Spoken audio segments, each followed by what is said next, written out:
Dari mana taunya? Tafsir ke Quran surah 91. Ayat 7 itu sampai dengan 8.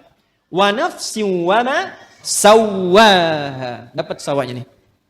Ya, dan demi nafas yang telah sempurna, tertanam sempurna, tercipta dalam jiwa itu, menyatu ke dalam tubuh kita itu, maka ketika sempurna itu terjadi, diilhamkanlah fa'alhamaha fujuraha wa taqwaha. Nah, jadi dalam jiwa setiap kita yang hidup itu ada inti kehidupan. Intinya di sini, fokus ini ya. Ini yang paling penting. Intinya ini, takwa ini. Jadi generator hidup kita itu ada di jiwa takwa. Kutub positifnya. Sederhananya, bahasa singkatnya, ini kalau kita gali terlalu panjang nanti. Kecuali kalau mau ngaji sampai subuh. Mau sampai subuh di sini? Silakan, saya jam 9 selesai. Ini panjang nih, karena harus membahas 115 kata dalam Al-Quran. Nanti takwa disebutkan 115 kali dan derivasinya. Lawannya nafsu 115. Jadi kalau mau bahas itu, mungkin bisa sampai subuh yang 2 hari ke depannya. Takwa secara singkatnya saja, adalah akumulasi setiap sifat-sifat kebaikan. Dalam istilah Al-Quran, sifat baik itu seringkali ditampilkan dengan diksi atau dengan kata khair namanya. Khair. Wah, ini kalau ngajinya agak dalam, agak panjang kita. Khair. Ada baik secara fisik, jasmaninya bagus, sehat, baik. Itu biasanya orang Arab menyebut dengan kata thayyib. Thayyib. Kata thayyib pertama ada di Al-Baqarah ayat 168. Ya ayyuhan nasu kulu mimma fil ardi halalan thayyiban. Jadi kalau kita mau makan, kata Al-Quran, coba cari bahan makan itu, bahan dasarnya dengan cara yang legal. Jangan melanggar hukum. Jangan mencuri, jangan korupsi, jangan merampok, membegal, mengambil hak orang lain, jangan dilakukan. Kalaupun sudah dapat dengan cara yang halal, maka cari yang dikonsumsi itu yang menyehatkan untuk tubuh. Jadi tidak semua yang diinginkan itu mesti dimakan. Ini satu kalimat ini kalau benar dipraktekkan, insya Allah tubuh kita itu sehat. Jadi kata Al-Quran, kalau mau makan, cari yang menyehatkan. Boleh, silahkan. Mungkin variasi menunya ada. Tapi sekiranya tidak menyehatkan, tidak harus dikonsumsi. Jelas ya? Itu indah sekali. Sehingga membuat tampilan fisik kita itu sehat. Sambal, bagus. Tapi sambal satu baskom, tidak bagus. Membuat fisiknya sehat, kuat, itu namanya apa? Thayyib. Tapi kan tidak semua yang fisiknya sehat itu, sifatnya juga sehat. Kan ada orang-orang yang tampilannya bagus, rapi, bersih, fisiknya kuat, tapi sifatnya kan nggak baik juga. Kan ibu tahu ya, Bang Thayyib itu. Dia kan sehat sebetulnya kan, fisiknya kuat, tapi 2 kali puasa, 2 kali lebaran, pulang-pulang. Ada apa itu? Nah, sekarang banyak yang fisiknya bagus, berdasi, berjas, tapi pencuri juga, ya, penipu juga, ya. Dan turunan-turunan yang lainnya. Kita tidak menginginkan itu. Ketika kebaikan fisik diiringi dengan kebaikan sifat, maka sifat itu disebut khair namanya. Khair. Nanti ada 6 ya. Ini untuk informasi saja cepat, karena kita nggak mau bahasin terlalu jauh. Ada thayyib, ada khair, ada ma'ruf, ada ihsan, ada salih. Yang ke-6 ada birrun. Ya. Nanti lain waktu kita bisa turunkan kalau sedang membahas itu. Ya. Sekarang kita beralih ke sini saja dulu, ke khair. Jadi khair itu semua jenis-jenis sifat yang kita nilai baik. Jujur baik tidak? Itulah khair. Sabar baik? Baik, sabar. Rendah hati, tawadhu. Jadi semua sifat-sifat baik itu ada di sini. Karena itu yang paling menarik, masyarakat di zaman jahiliyah yang kehilangan sifat-sifat baik itu, sehingga seakan tidak mengenal sifat baik. Yang kaya ada. Tapi karena tidak kenal sifat baik, kekayaannya digunakan pada yang tidak baik. Yang pintar ada. Tapi karena tidak mengenal sifat baik, kepintarannya digunakan untuk berbuat yang tidak baik. Karena itu di zaman jahiliyah komplit semua. Pezina banyak. Pemabuk ada. Pembegal komplit. Bahkan sekampung begal semua ada. Di kota Ghifar itu. Ya, ada semuanya. Tapi ketika Allah Subhanahu wa taala menghendaki memilih Rasulullah sallallahu alaihi wasallam, memberikan pencerahan, membawa risalah Rabbaniyah dengan Al-Quran itu, maka alhamdulillah berhasil merubah, mentransformasikan dari masyarakat jahiliyah, dikenalkan sifat-sifat baik lewat Quran itu. Ditunjukkan, dibimbing. Sehingga berubah. Kebayang nggak teman-teman sekalian? Enggak kan? Kan belum saya sebutkan. Dari yang tadinya itu keras, preman, jadi kekerasannya dialihkan pada ketegasan. Sehingga dibawa kemanapun jadi berkeadilan. Yang tadinya itu seorang yang royal, ya, dibawa kepada sifat-sifat sedekah, jadi senang berbagi. Yang tadinya angkuh, jadi tawadhu. Sehingga ketika mereka pun kemudian ikut Nabi ke Yathrib, Yathrib itu satu tempat yang sangat tertinggal jauh, ekonominya resesi, di bawah resesi. Kencang lah. Konflik sosialnya tinggi. Aus Khazraj itu 6 abad belum pernah selesai pertikaiannya. Dibawa risalah ke sana, sifat-sifat ini muncul, jadi berubah menjadi suasana kota yang tercerahkan. Semua sifat baik ada di situ, dan kisahnya viral. Sampai viral ke seantara wilayah Jazirah Arab, sehingga kalau orang mengatakan, ada orang jujur di mana? Di sana tuh, Yathrib itu. Kalau mau cari orang paling tawadhu, ada di sana tuh. Sehingga ketika dikenal suasana kota, dalam bahasa Arab disebut Madinah.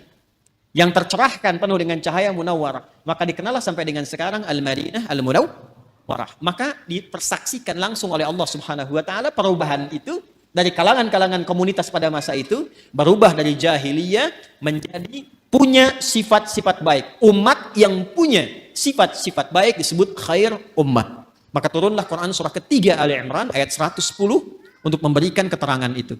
Kuntum khaira ummatin ukhrijat linnasi ta'muruna bil ma'ruf wa tanhauna 'anil munkar wa tu'minuna billah. Yang ingin saya katakan, kumpulan semua sifat-sifat baik ini, kalau kita kumpulkan, akumulasinya itu ada di takwa di sini. Karena itu setiap manusia yang terlahir itu punya kecenderungan berbuat baik, siapapun dia. Itu diantara fitrah. Nah, ini yang disebut fitrah tuh ini. Jadi kembali ke fitrah tuh kembali ke sini. Ya, kembali ke fitrah, kembali ke sini. Menjadi lebih meningkat, tereksplor jiwa takwanya. Apa diantara fitrah itu? Yang pokok 2. Satu adalah kecenderungan pada kebaikan. Karena itu manusia sejelek apapun, itu tetap sebetulnya punya fitrah baik dalam jiwanya. Punya fitrah baik. Karena itu pencuri pun, itu pada hakikatnya nggak mau dicuri. Silahkan cek. Ya, pencuri pun nggak mau dicuri. Ya, siapapun, penipu pun nggak mau ditipu. Kan saya pernah cerita 2 tahun lalu, masih ingat? 2 tahun lalu kan? Ya kan? 3 orang pencuri, 1 ketuanya, 1 asisten, yang 1 anggota kan? Begitu mereka mencuri itu, tiba-tiba setoran. Biasa setorannya sekian, yang 1 kurang. Yang asisten. Begitu dicek, ternyata dia nyimpan di belakang sakunya. Ketahuan, kata bosnya, kamu mencuri ya? Padahal mereka baru mencuri. Jadi sejatinya, setiap manusia itu tidak ingin berbuat curang. Hatinya pasti menolak. Nah, itu fitrah yang harus disentuh untuk kembali. Karena itu saya tidak terbiasa untuk mencela misalnya. Ya, yang sudah tercela itu nggak harus dicela lagi. Buang-buang energi mencela yang sudah tercela. Kita doakan sepanjang masih hidup dia punya hak untuk soleh.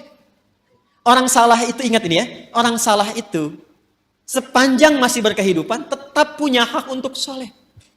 Karena itu kita kewajibannya membantu dia untuk menemukan haknya itu. Jadikan jembatan diri kita. Kadang-kadang fikih dakwah itu bisa lebih bermakna dibandingkan dengan fikih-fikih terapan syariat. Jadi kadang-kadang yang didahulukan tuh fikih dakwah dulu, bukan hukum dulu secara fikih syariat. Contoh misalnya, di samping masjid ada orang Islam. Misal, di masjid manapun misalnya, ada orang Islam, tetangga masjid, dekat masjid. Ilustrasinya, ini masjid misalnya, di sini rumah, ya jarak 5 meter, ini speaker masjid ke sini misalnya. Ya. Sepeda ada, motor ada, mobil ada. Tapi masih belum mau ke masjid. Tetangga masjid mengaku beriman, nggak mau ke masjid. Apa hukumnya? Oh, bakar rumahnya. Enggak. Ya. Nah, sebelum kita berbicara hukum haram, hukum halal, hukum ini itu, kita baca dulu dengan fikih dakwah. Hukumnya ajak dia ke masjid. Paham? Minimal kita doakan dalam sujud. Masih ingat 2 tahun lalu? Selalu begitu kan kisahnya kan? 2 tahun lalu saya pernah cerita kan?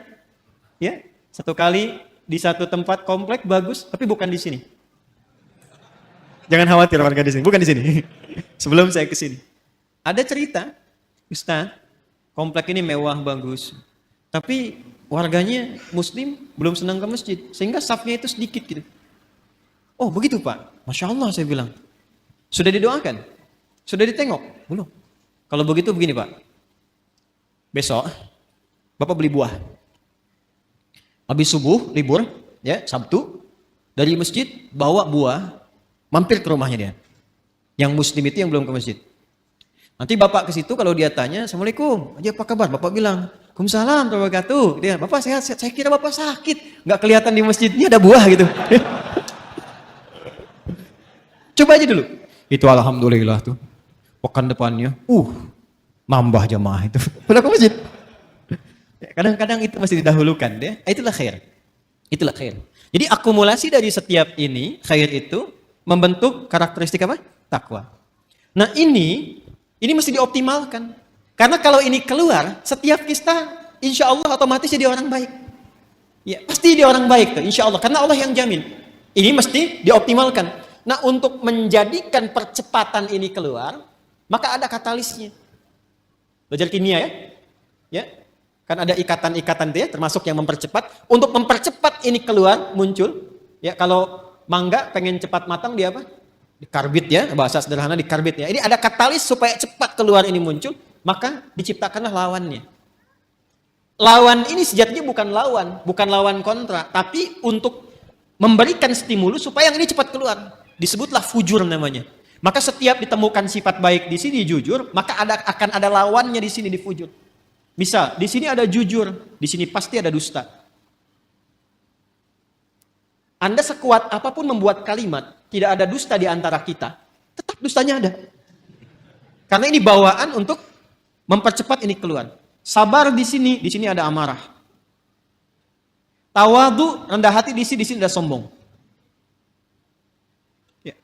Karena selalu berlawanan. Wa min kulli syai'in khalaqna zawjaini la'allakum tadhakkarun. Segala hal itu aku ciptakan berlawanan supaya kalian sadar, kata Allah, hanya aku yang tunggal, yang tidak punya pasangan. Itu ada di Quran surah 51 ayat 49. Nah, konsepnya begini. Teruskan. Wa nafsin wa ma sawwaha fa'alhamaha fujuraha wa taqwaha. Nah, konsep dasarnya ayat 9-nya. Kalau kita bisa mempraktekkan ini, insya Allah lebih damai, lebih tenang, lebih bahagia. Walaupun mempraktekkan tidak semudah mengucapkan. Qad aflaha man zakka. Dijamin kata Allah. Jadi qad itu ada tahqiq, ada takrib. Takrib itu untuk mendekatkan sesuatu. Jadi kalau informasi ada pakai qad berfungsi takrib, artinya momennya sudah dekat. Misal, kan kalau mau salat ada iqamah ya? Qad qamatis salatu qad qamatis salah. Nah, dengar itu? Dengar ya? Qad qamatis salah maksudnya apa? Salat sudah dekat, siap ditunaikan. Kodnya takrib di situ. Ada yang bermakna tahqiq, taukid, penguat, penjamin. Ya, yang di sini itu penjamin, penguat. Ya, qad aflaha man zakkaha. Kata Allah, aku jamin.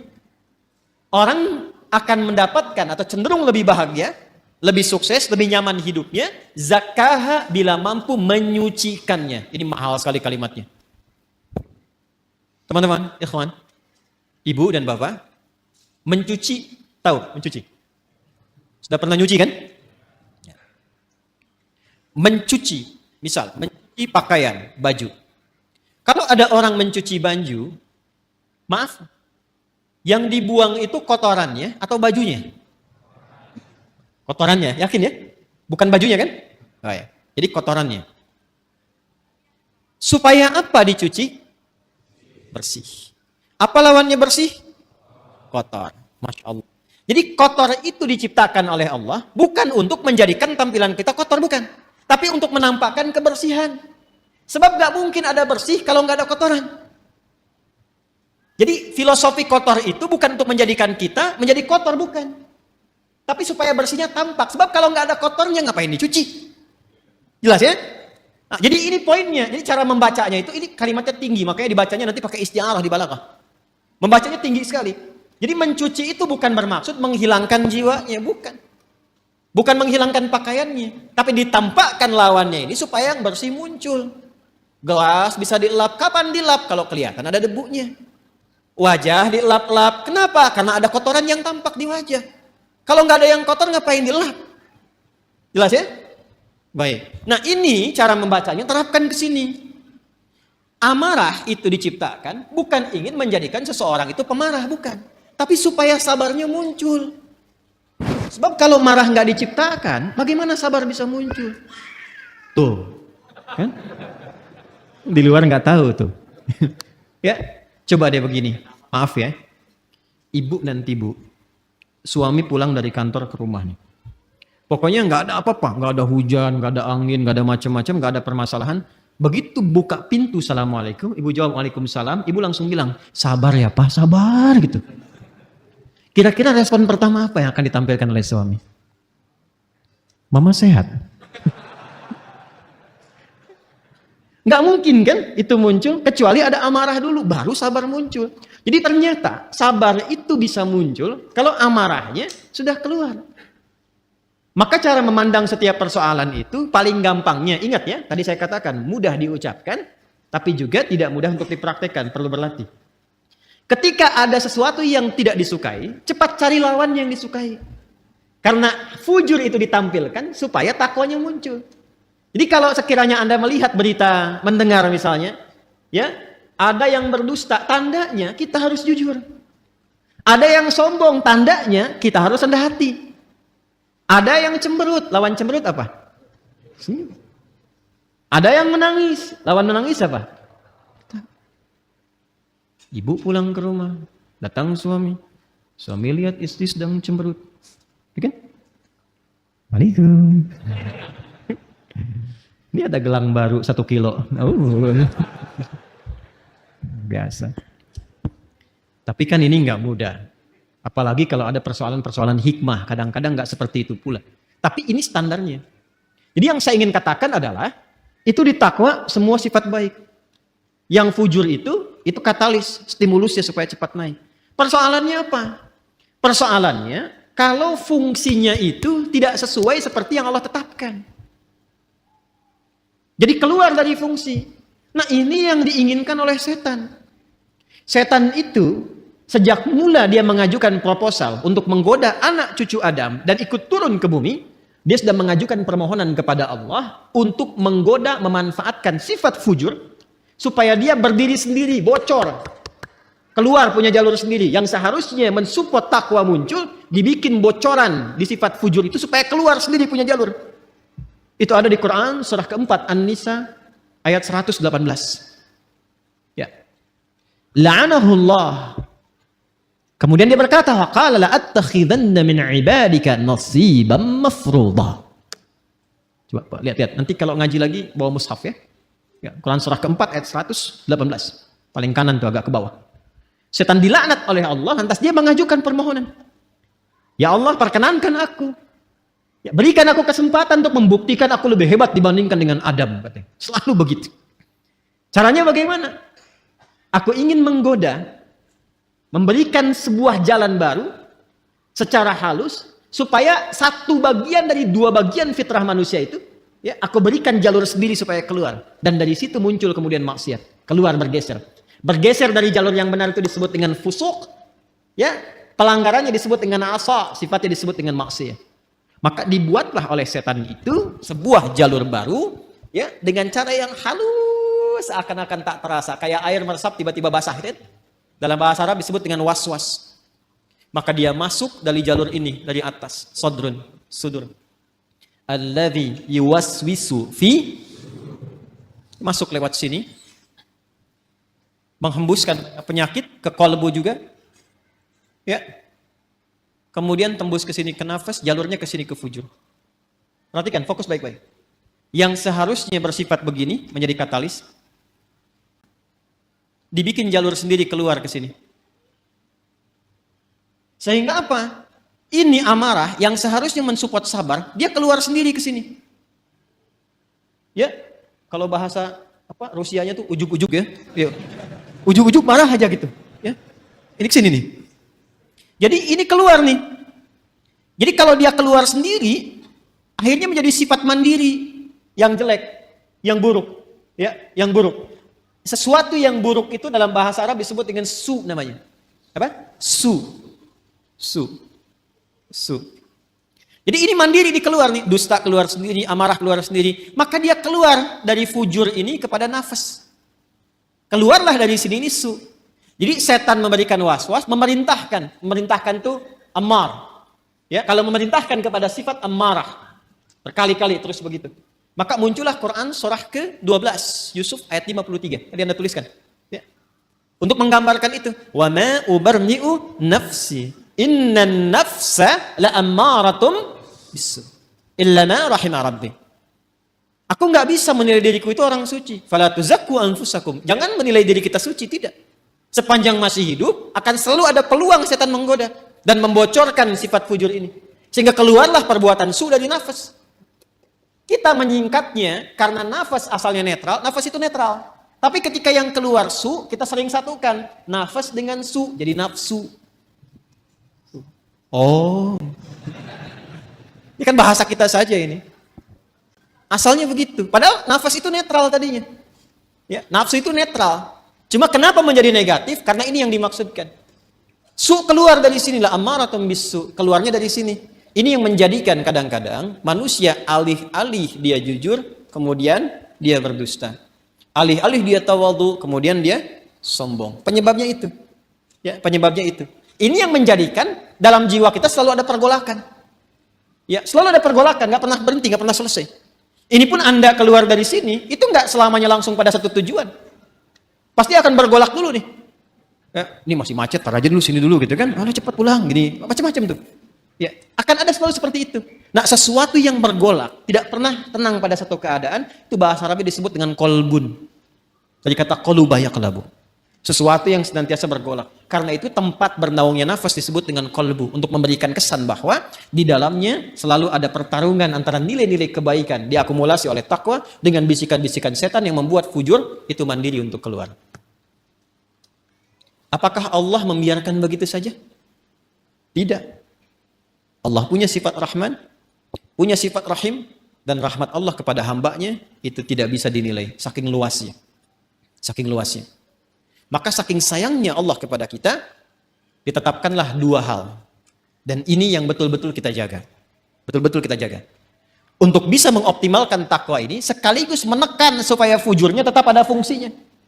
Kalau bisa kita kerjakan dan optimalkan dua hal ini, maka tidak ada tempat bagi setan untuk membangun celah pada jiwa kita. Satu, secara fitrah, Allah tugaskan malaikat untuk mensupport jiwa takwa itu. Jadi ada malaikat yang bertugas juga mendampingi kehidupan kita, yang diantaranya memberikan dorongan-dorongan pada kebaikan. Karena itu menariknya, malaikat disebutkan 88 kali dalam Al-Quran, setan disebutkan 88 kali. Dan itu akan selalu bertarung, bisikan-bisikan itu. Nah, ya. Allahu Akbar, Allahu Akbar. Pernah ada suasana hati? Cepat, sudah adzan, siap-siap. Pernah ada begitu? Tapi ketika La ilaha illallah baru adzan, belum qomat. Pernah begitu? Iya kan? Ya. Wujuhu yawma idzin nadhirah. Wajah-wajahnya kelihatan. Ya itulah pertarungannya selalu begitu. Selalu begitu. Maka apa kata Nabi sallallahu alaihi wasallam? Istafti qalbak. Tanyakan pada jiwa hatimu yang paling dalam ketika kita berada dalam suasana-suasana untuk memberikan sebuah putusan. Jadi kalau sedang ada kegelisahan, harus memilih misalnya, kan yang paling sulit itu dilema di antara dua cinta. Gitu kan? Antara harus mengikuti ta'lim misalnya atau menyempurnakan tugas yang lain. Misal, gitu kan? Maka dia timbang. Di situ ada timbangan-timbangan, mana yang paling banyak pahalanya, mana yang paling Allah senangi, mana yang paling bermaslahat, mana yang paling banyak kebaikannya. Kan bisa jadi Anda melamar pekerjaan kan, diterima di dua perusahaan, ya kan? Maka apa yang harus kita lakukan? Salah satu jalannya adalah itu, tanyakan pada jiwa hati yang paling dalam, yang kira-kira ada unsur kebaikannya banyak didapatkan. Makanya supaya cahaya malaikat itu bisikannya kuat, maka lakukan amalan-amalan dan set tempat kita bertinggal itu. ya tempat kita beraktivitas yang sekiranya malaikat senang. Makanya di Islam itu fikihnya komplit. Di rumah misalnya ada suasana yang kira-kira malaikat gak senang, jauhi. Ya? Hal-hal yang kira-kira menyenangi malaikat, datangi. Sehingga melatih kita untuk selalu dekat. Apa misalnya majlis ilmu, itu banyak malaikatnya. Baca Quran ditemani malaikat. Bahkan kalau sudah lancar ada malaikat khusus menjaga. Ma'asyafaratil kiramil bararah. Orang yang lancar bacaan Qurannya dan rajin dia mengaji, ditemani malaikat khusus. Ya, safaratil kiramil bararah. Dan kalimat kiramil bararah itu punya makna yang merubah ahli Quran ini menjadi lebih baik. Makanya saya sering katakan ahli Quran yang benar itu bukan dilihat dari berapa banyak khatamnya, berapa lancar bacaannya, dilihatnya berapa bagus perubahan pada perilakunya. Itu yang diakui oleh Quran sendiri. Di Quran surah 35 Fatir, di ayat 32.